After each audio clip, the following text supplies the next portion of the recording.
Part 2 of John Stuart Mill's On Liberty, his 4 primary arguments against censorship, and the interrelations between those arguments and his general views on intellectual liberty.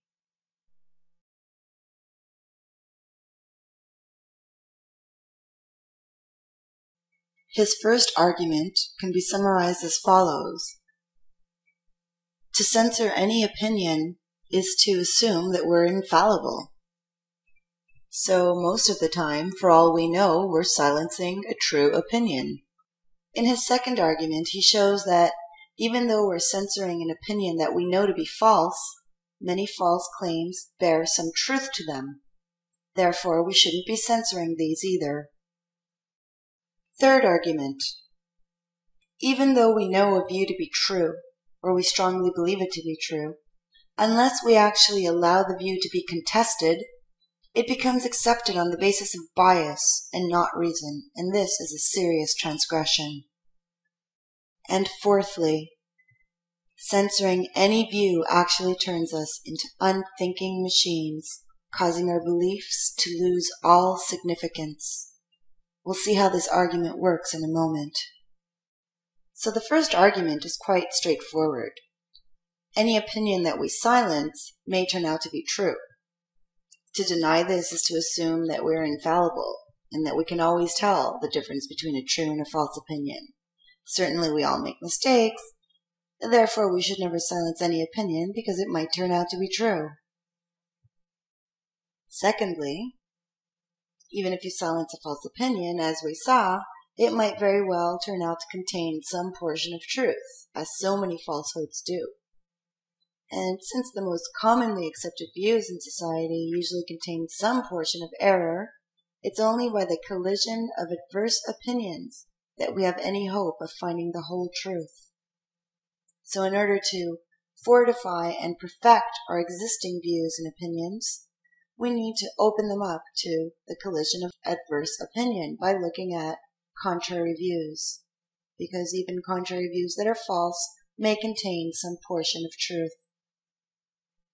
This foreshadows the third and fourth arguments, because the third argument goes as follows.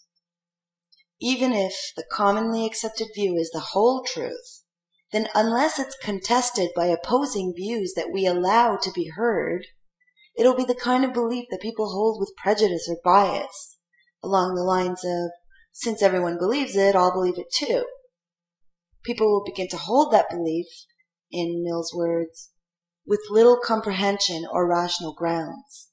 And what separates us from lower creatures is precisely this ability to believe based on rational grounds and to defend our views. And fourthly and finally, whatever the view or doctrine that you hold, unless it's challenged by opposing views, even false opposing views, and unless you're forced to defend your own position, that position becomes utterly meaningless or useless in its effects, in Mill's word, on our character and conduct. Silencing contrary opinions actually renders our own useless, turning them into something that's inefficacious for good, a mere formality that prevents the growth of any real and heartfelt conviction from reason or personal experience. So, as we see, unless you're forced to defend your own opinions against opposing views, your opinions will suffer. They lose all of their significance. Any form of censorship essentially turns us into machines preaching unchallenged opinions without the ability to defend those opinions. Because, of course, we have nothing to defend those opinions against if we're censoring opposing views. Here's what I'd like you to take away from Mill, if nothing else. This idea of censorship and arguments against it runs so much deeper than trying to figure out what it is that we should let people say in public and what we should let people publish.